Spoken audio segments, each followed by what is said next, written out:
Hey everybody, welcome to another episode of A Piece of Ash. This is my weekly show where we talk wargaming. I take questions from the mailbag and usually chat about various topics that come into my head to do with the tabletop industry. So this week we're going to talk about some good game design principles. This is something that popped into my head actually just recently. It's been a bunch of different things. Questions from previous episodes of A Piece of Ash. And then most recently last week, getting the opportunity to play an advanced copy of Company of Iron, Privateer Press's new game. Not an expansion, not an add-on or a bolt-on or a supplement to the game War Machine, but actually a brand new game, which operates very differently from War Machine. If you've looked at the screen cap, the sort of like thumbnail for this episode, you can see that I've compared it to Shadow War Armageddon. And there's a really interesting reason for that. So what we're going to do today is we're going to talk a little bit about that. It's usually my usual editorial that I start each episode with. Then we'll dive into the chat and go into the mailbag and talk about whatever you guys want to talk about. So take questions and sort of either carry on talking about what we're already talking about or talk about things that are new that come up in the questions, the Q&A. So this past week, this is late, of course, this episode, because it was Canadian Thanksgiving on Monday, which means that I was busy cooking and taking care of sick family members, because as is tradition, the school year has started, and of course, my kids are going to daycare, it's fall, and all of those things come together to make sure that my household is constantly ill. I've managed to duck it thus far. That couch has been very comfortable, actually, to sleep on for the last couple nights, just to make sure that I don't catch what my wife and my two kids have. But I'm starting to feel a little tickle right here and a little pressure up here, which means I may or may not be fully functional in the next few days. I'm hoping I am, though, fingers crossed, because, of course, coming up this weekend, we have the 40K Classic that I'll be streaming live from Oakville, from the big tournament event itself. So have some life-giving coffee, and then let's start talking about good design principles. So what do I mean by design principles? I'm talking about overarching themes in game design, not necessarily the nuts and bolts of game design, like what kind of dice do you use, what kind of measuring system do you use, how does it feel to play, but the stuff that when you step back and you start designing products for people to buy, and that starts with what you sell, and then moves on to how you sell it. There's a few things that are kind of tried and tested. There's all kinds of stuff that's been thrown into the wall, basically, in the last 40 years to try and figure out what the best ways are of just adding value to products, of having great products that you sort of like come up with that are new. And then this is the one actually we're going to talk about today. How do you keep customers excited about your products, your current products? Because when you're talking about this miniature wargaming industry in general, you tend to have two types of products. You have products that scale infinitely, so products where you make them once, you develop or design them, you put that money in them once, and they keep selling over and over again. And those are your best products, and typically in wargaming, those products are things like your miniatures. So once you've paid the sculptor to sculpt the miniature, you've had the design team come up with the concepts and the art and stuff like that, and you put it into production, you have a mold, so you have something that's been tooled that you can keep making more of, and you can keep making money off that investment almost forever. You can just keep spitting out more and more miniatures for people to buy. And that's true in all kinds of industries. That's true in video game design. That's true in everything from like plastic lawn furniture through cars and automotive design. When you create a product, typically, unless there's something moving parts and stuff where they can continue to cost you money, cars actually are maybe a bad example because they do. You can keep spitting out a product and it scales forever. So you work this amount of time, you invest this amount of money, and yes, there's some constant influx of capital to keep making them because you have to pay people to run the machines and get product to make them and stuff. But the initial outlay and cost and getting it going is typically done. You have products sitting in your warehouse on your shelf and you can keep selling it for a long time. And then you have products that have like a time limit, a date stamp on them, or they run out. And those products typically are products either bring in from somewhere else. So for instance, they could be consumables, things like glue. It won't sit on your shelf forever. You don't typically make it yourself. If you're a hobby company, you buy it from somewhere else. And there's costs going in, costs coming out, and you're trading that sale with somebody. So when you have products that do scale for a long time, they scale infinitely, a great thing that you can do is keep giving your customers reasons to buy them. Now, this is the thing which kind of popped into my head this past week, month-ish, with the Company of Iron, and then bring my brain back to Shadow Armageddon. So in design philosophies, there's ways of creating interest in your products. You can either keep making new products forever, and that's something that when companies are young tends to be their go-to. We just add something new, and we add something new, and we add something new. But there's a problem with that. is that over time, the more things you make, the more things sit on your shelf. Because customers, and you can see this actually very, very often with Games Workshop, tend to be very excited and fixated on the next thing coming out. They're very excited about the new thing they don't have yet or they haven't seen yet. And they might not be as excited about the things already sitting on your wall. And so from time to time, it benefits you as a business to go, instead of deeper into a single product line, create new things for that one thing, but to go wider instead. And that leads us to a great design principle, which is give customers a reason to play with the products they already own in a new way. You saw Games Workshop experiment with this over the years with things like Planet Strike or Cities of Death, or Apocalypse for Warhammer 40,000.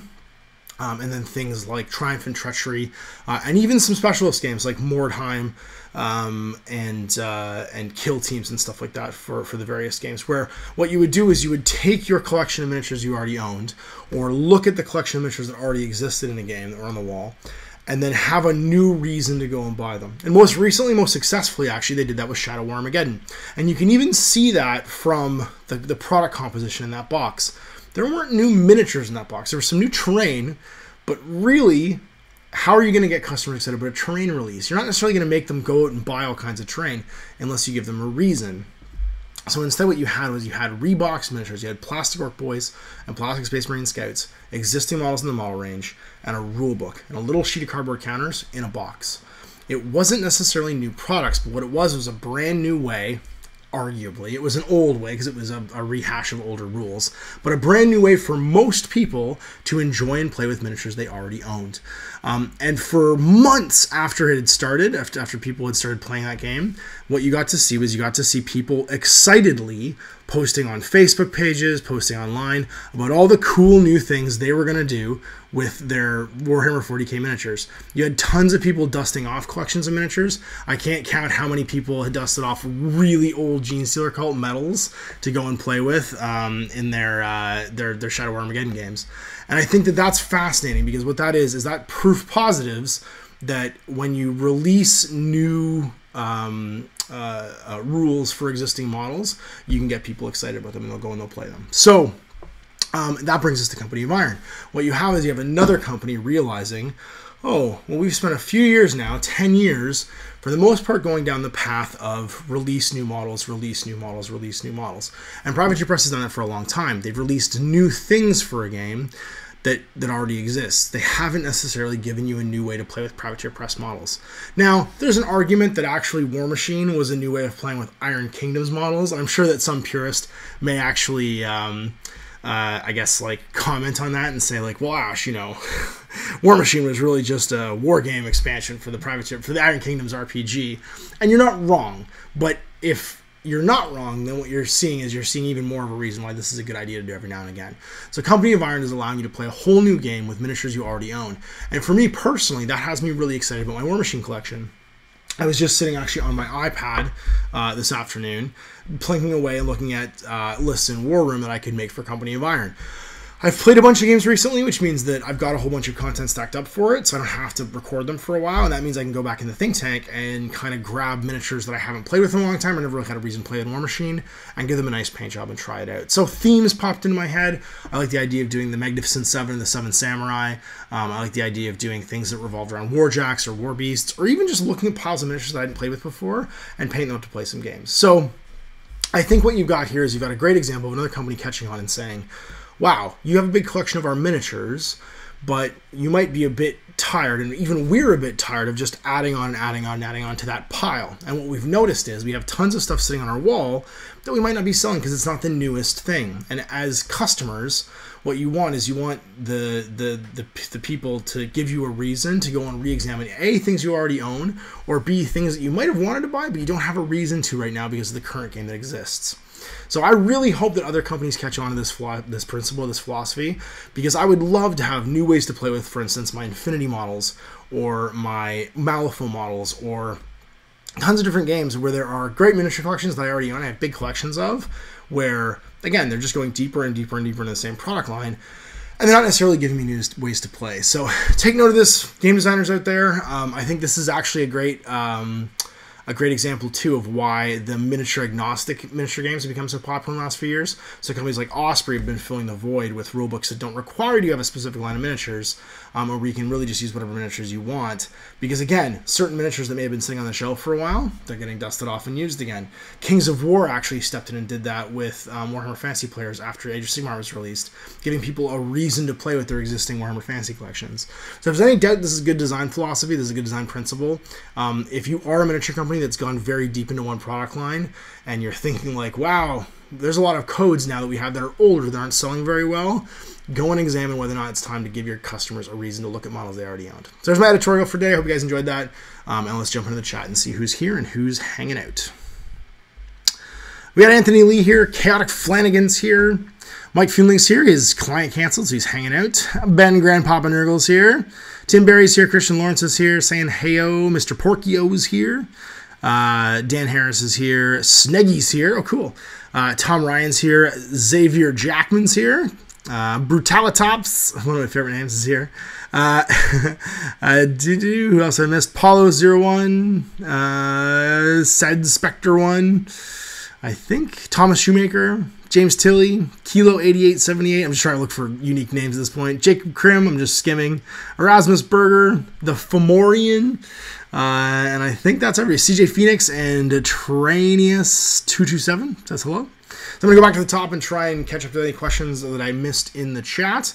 But I hope you guys enjoyed that little tutorial and my ranting on a rainy October day. It is becoming appropriately fall today. It's finally out of like for you guys who are in Fahrenheit, the like 80s to 90s, and into like the, for those of you Celsius, teens, where it should be for this time of year. And let's see who's been asking stuff.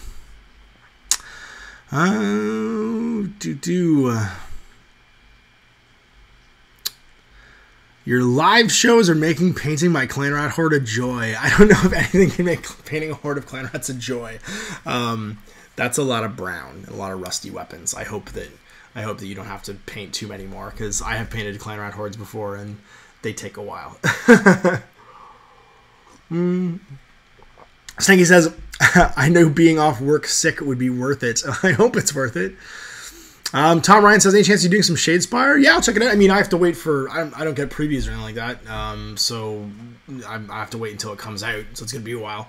It seems like Games Workshop's been sending out, just bombing YouTubers and stuff with review product, but I don't get anything from Games Workshop. So yeah, you'll see it when it's out and when I get to it. But I know Chris from Loads of War Games and Hobbies is pretty excited about it. He's excited about selling it in the store, so he wants to do some stuff with it. And the models are great, and they all go with my Age of Sigmar armies, so I'm stoked to give them some paint.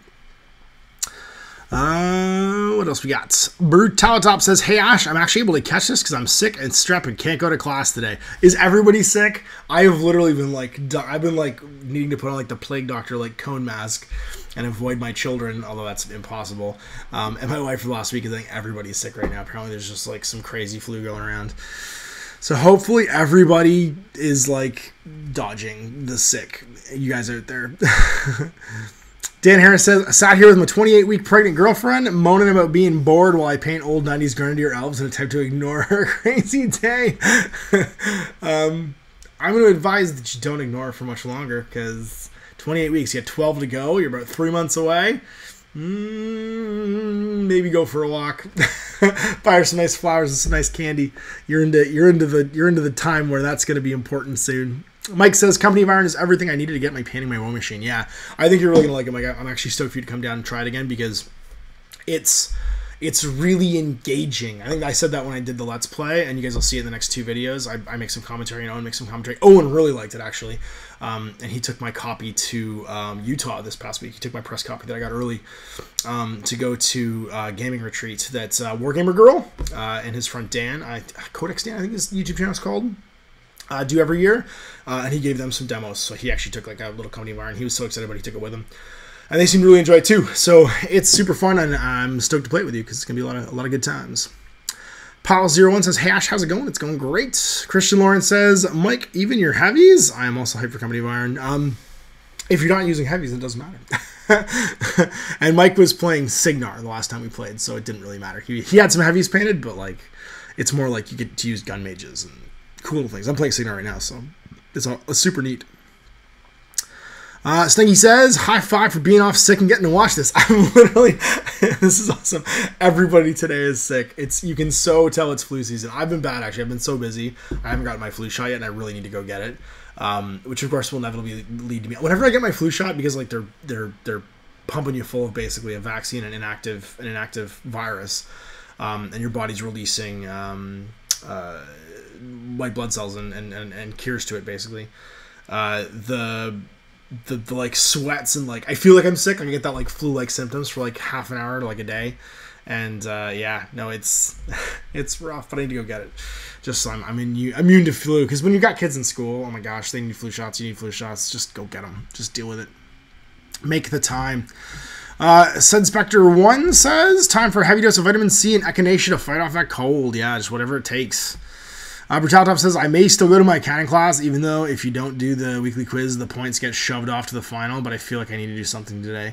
I'll be honest, very often when I'm sick, just getting out of the house makes me feel better. Like, the hardest part of being sick is getting moving, but once I'm moving, actually, getting around, getting my blood going usually makes me feel better, so I would highly recommend getting going.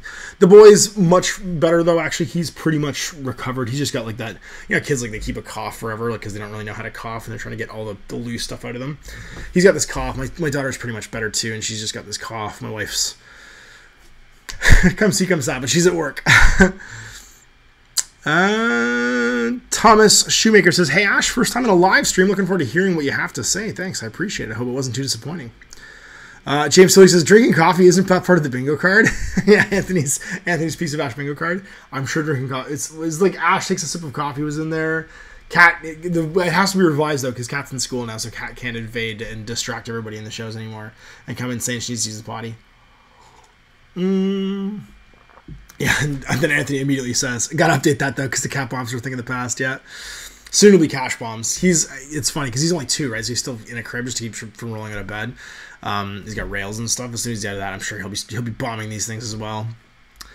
Jacob Krim says, good evening, Jacob. Rasmus Berger says, next time of date, it's 4:30 your time. It's just when I want to relax. So 4:30 for you would be, you're probably winding down the end of like, no, it's 6:30 for you. So you're getting home from work and getting ready to wind down the day. Awesome. The Fomorian says, Shadow War Armageddon was awesome, but the campaign system was too simple compared to Necromunda. I'm really hyped for Necromunda at the moment. See, I don't think that matters when you're introducing new people. So, for instance, that would matter to you and me if we've played Necromunda before, but that doesn't matter to someone who's never played it before and has no experience with campaign games. And they might find Necromunda because of this. What you're doing really in that case is you're giving somebody an accessible way to play. Because the campaign for Necromunda, it's funny, I think one of the things we tend to forget is that as consumers, we're trained by and informed by the things that we've done before we do something new. And one of the things that tends to happen is that you take for granted certain things. So for instance, in the 90s, a lot of people played RPGs, pen and paper RPGs or pen and paper games, and even more complex board games. So to have a campaign system that was as dense as Necromunda's wasn't really off-putting. But today, where people are used to playing video games and not putting a lot of work into what they do, that same campaign system could be really daunting, could be really insurmountable to play. So I think it'd be interesting to see where that lands, because I think that what happens is you warm people up to certain things by having a simplified system or just a more accessible system. Oh, hang on. I hear somebody at the door. I'll be right back.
And we're back. That was just my mailman being super cool because he didn't want to leave anything on the porch because it's raining outside, so he just knocked to see if I was home.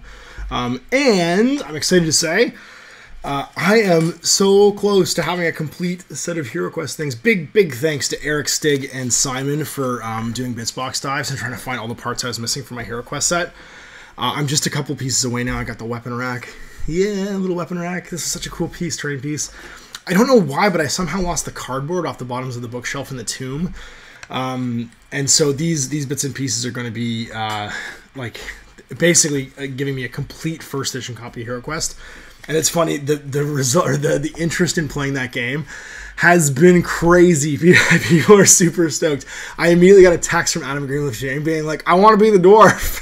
Because everybody wants to be the dwarf. Because as you know from the Bardic broadcasts, the dwarf was clearly the best character. The barbarian was fine for beginners, but the dwarf was where it was at. So I'm currently recruiting for my my HeroQuest thing. I'm going to DM it because I played the game.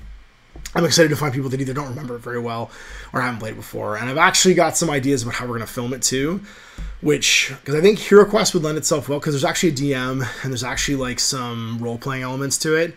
It would lend itself really well to, I would say, piloting, doing like an RPG session or D&D session, but it would definitely give us some ideas of like the logistics of doing that, where I could have separate cameras and switch back and forth, and then it'll like, give me the opportunity to teach myself some editing styles too, where we can jump between the players, the DM, and the game board. So 3 cameras going at the same time is gonna be pretty hefty, and that's a lot of editing too, but we'll see how that goes. I'm pretty stoked about it.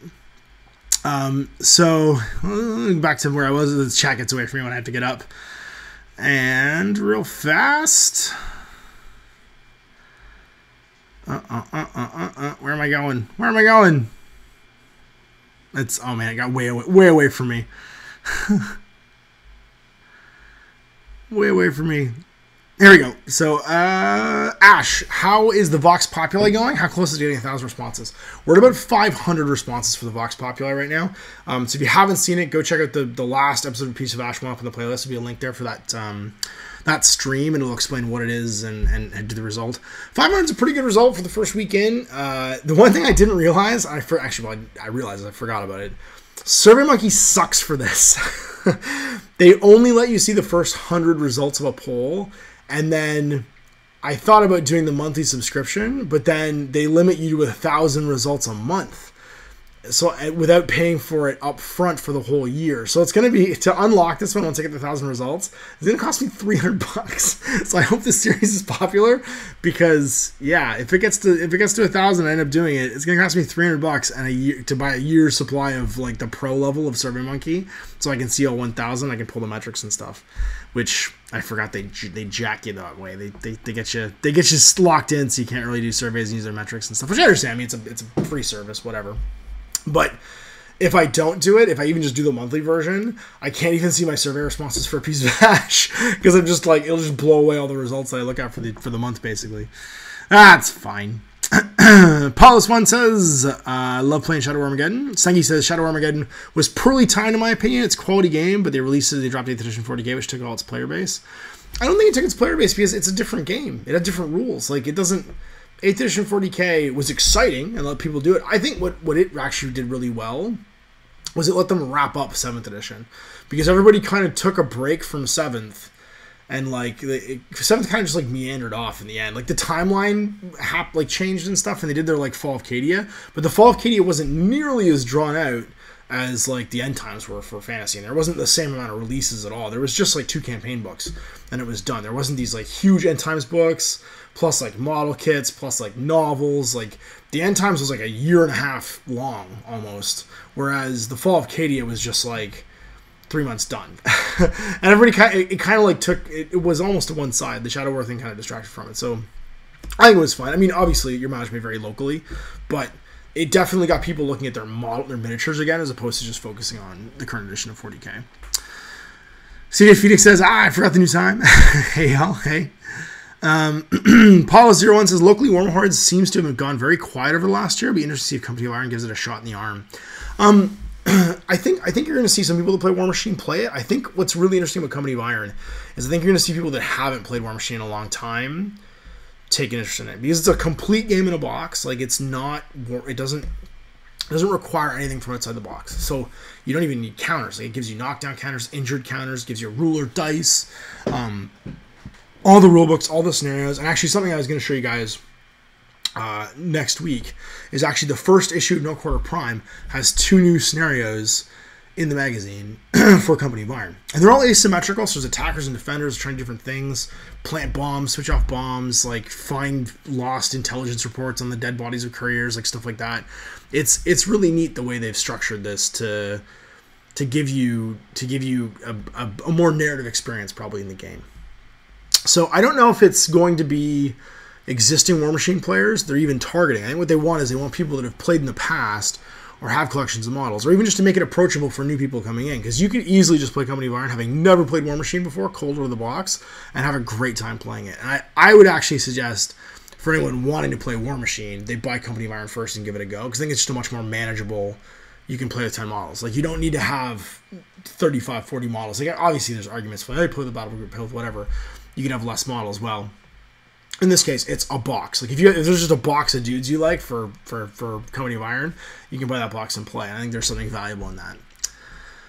Alex C says, definitely with the miniatures agnostic games, I had a Reaper Bones Kickstarter lying around and it was shoved in a closet until I found Frostgrave. Yeah, exactly. And I think, again, giving people new reasons to play with what they already own, it's great for a miniature company because it means that if you find, like when you do your reporting and stuff like that you're only selling the top 25 newest products, like quickly, right? Their turnover rate's faster, restocking them and remaking them over and over again, and the rest of your shelf is like restocking it like once a year. Then you need to do something because you've invested money into this product that people aren't buying as often as they're buying the new thing. And otherwise you're on a treadmill and you're sitting on product, you're sitting on cost basically. Every piece of product sitting in your warehouse or on your shelf somewhere that you've paid money for is a loss. You need it out of there and being remade, right? And anytime you can create a product that gets people to go do that, that's a good thing for your business. And it's a good thing for us as players because we're excited about the things we already bought. There's actually something emotional about that too. When you put a lot of work into something, I recently wrote a list for Company of Iron that was like a bunch of my mercenaries that I really liked. Just models that I liked that I didn't play with very often. It was Wrecker Shaw, Terran Delorosivi, and Alexia and the Risen. And a Boker. And I haven't played with them in probably forever. But I love those miniatures, and I love the idea of making a list of them for Company of Iron and trying it out. And so there's something enriching about that, where something you haven't used in a long time you get to have a good experience with. CJ says this is a one-time thing because of Canadian Thanksgiving. The time is the same. It's not 2 o'clock anymore. This is the same time. But yeah, the Wednesday thing is just because of my Thanksgiving. Tantalon says, lots of my friends started playing again with the release of Shadow War. Yep. Have you faced the new Guard Codex? How does it compare to the previous Codex in your experience? I have faced it, actually. I faced it with Vestroyans this past week, and my buddy Travis came in with a tank company, and it was fighting 30-inch range Punishers was pretty terrifying. Punisher cannons shooting 30 inches. That was bad news. There's a lot of scary stuff in that list for sure. I'll be honest though, it's still just the Guard list because you still have to build it into certain ways, and getting access to some things doesn't give you access to other things. It's just Guard. It's just Guard. It's not as bad as everybody's, I think, making it out to be. This because especially the stratagem stuff to find a resource. If you're blowing through your stratagems to get like the bonuses from, let's say they give a second order and a 4+ for the Cadians, or just like any of them really, you're also reducing your pool of rerolls. You're reducing your pool of whatever. And if you're trying to maximize your CPs, you're building your army in funny ways. I'm not really worried about it. I think the same Guard armies you see today, you're going to keep seeing.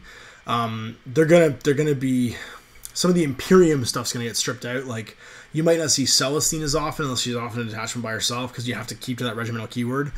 And there are some exceptions to that. The auxiliary units, like things like Ogrins and Engine Seers and what's the other one? Ogrins, Engine Seers, Rattlings. They don't count against your regimental keywords. You can still keep running those guys. But there will be certain like soup mixes you probably won't see as often just because people are going to want to have access to it. I think it's fine. I'm excited to play against it. I just love that they reward you for painting your army a certain way. My only fear is that you're going to see Guard become the Omni Marines, where you have like one Marine army painted to represent every army.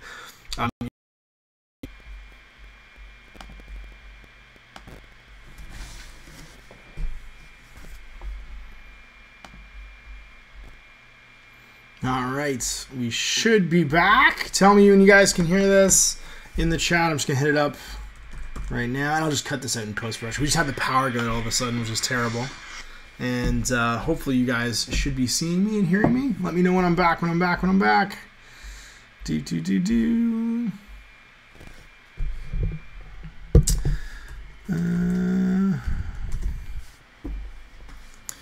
All right, so here we go. Interruptions happen. We were talking about guard. Yeah, the power just completely 2 minutes. And of course, when it came back on, we had to wait for the router to reset and stuff so that I could actually get my stream going. But what's cool is it'll just pop back, so like there won't be any overlay. What I can do is I can just go into YouTube. YouTube's actually really good for that.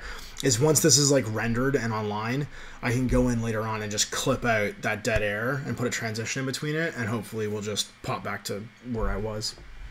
So hooray, that's all fixed. Where were we? Trying to find, because of course the chat just keep going. I picked up my phone and told you guys, but my chat just keep going while this is going on. All right, I'm just going to hope this is happening. Chris Ryan asks, any more Kings of War bat reps in the future? Yes, absolutely. I'm actually working on some new Kings of War stuff. I've got some more stuff for my ogres, some hunters, and some berserkers, and a shaman to add to them, along with... I need to figure out a way to make siege breakers with the shields and stuff. But I'm pretty jazzed about it. It's just that it's funny. That time slot has become very full because there's just so many neat ways to play fantasy games right now. And Frostgrave is so popular, it went into like the mainstream game fantasy time slot. So we've been super busy with it. But I want to get back to some Kings of War. Locally, there's been some Kings of War tournaments being announced and stuff too, so that could entirely happen. LH says, well done, sir. Your videos inspire a group of us in the UK to hobby and paint. Many thanks. Well, that's awesome, dude. I'm excited that that's the case. I think that the nature of what I'm doing is you're just kind of coming along with me while I hobby, because I would be doing all this stuff anyway. I just happen to have a camera. And you guys are watching, so I'm glad you guys enjoy it. Give me the prize says, love the Frostgrave Archipelago lo. Hope you get to do lots of Necromunda when it gets released. Yeah, I'm jazzed about Necromunda. Necromunda is one of those games that's like in my top all-time shelf of games. And I'm really excited for a new way to play it. A lot of people are complaining that it doesn't come with terrain. I'm fine with that because honestly, if you like that kind of game and you didn't buy a bunch of copies of Shadow of Armageddon to get the terrain inside of it, or already have a Necromunda table, then don't worry about it. It's just giving you a new way to play the game on top of the old way of playing the game, because you can play it with both 3D and 2D scenery. But I'm jazzed to play the 2D way as well, because it looks like its own Mortalis, basically. What else we got? Yes, get the Plague Doctor mask. It'd be great to display item. Stinky says, watching the battle from earlier today on my phone while I wait for this to go live. GMGception. That's awesome. Grand Purple says, are you going to start live streaming things? Well, we have an opportunity to try it from the 40K Classic, because we have a resource that we wouldn't normally have. Actually, Chris's brother works for Bell, and he's got one of these super high-speed hotspots, mobile hotspots that we can try out. The problem with live streaming is it needs a solid internet connection. You need to have like a stable internet connection, which means wired at least, hopefully, or something that can travel. So that's like purpose-built that can travel. So we're going to try it there. I can't normally do it from conventions, because convention centers, like, they will charge you a fortune to get internet access in their convention hall. Like if you have like a 3-day convention, like $6 or $7 grand to do that kind of stuff, to get an IT guy and Pam and do the hookups and blah blah. So I can't usually just do it on the fly, unfortunately. With it, I have all the physical assets to do it. It's just the connection to be able to do it. If I can afford a connection at some point, obviously, one of the things that's been a bit rough right now is the US dollar is going like this for Patreon, which affects Patreon for me because I'm getting it transfers into Canadian dollars, and the Canadian dollar has been really strong lately. So I'm not really comfortable getting the place wired just yet, but we'll see how it goes. And if we do have a stable internet connection at the studio, then I can start doing things like live streams and stuff at the studio as well. What else do we have? Trainius227 says, I've been playing with a few times with my AdMech. 100 shots from robots melts all. I bet it does. Paulus1 says, hey, Ash, have you seen the Spectre Operations rules? I picked them up at the weekend, and I'm really excited to give it a go for some Black Ops games. Yeah, they're pretty cool, actually. The Spectre miniatures are really cool, too. Just like they're like operators, and they're op4 and stuff like that. If you're ever looking for modern, like, if you ever want to do like a Tom Clancy's The Division miniature game, the Spectre miniature range is perfect, because it's dudes in like civvies, it's like operators and civvies and stuff, but like with like their, their sort of like tactical gear over top of it. It looks really cool. Jambor says, whoa, wrong account. Good afternoon. Hey, it's Jambalore. Congo the Jormungand says, Nurgle's at work, definitely.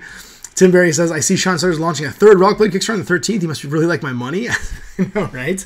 I'm actually stoked about this because it looks like he might do some dungeon rules. And as you guys know, I've got that awesome dungeon from Death Rage Designs that begs to be played in.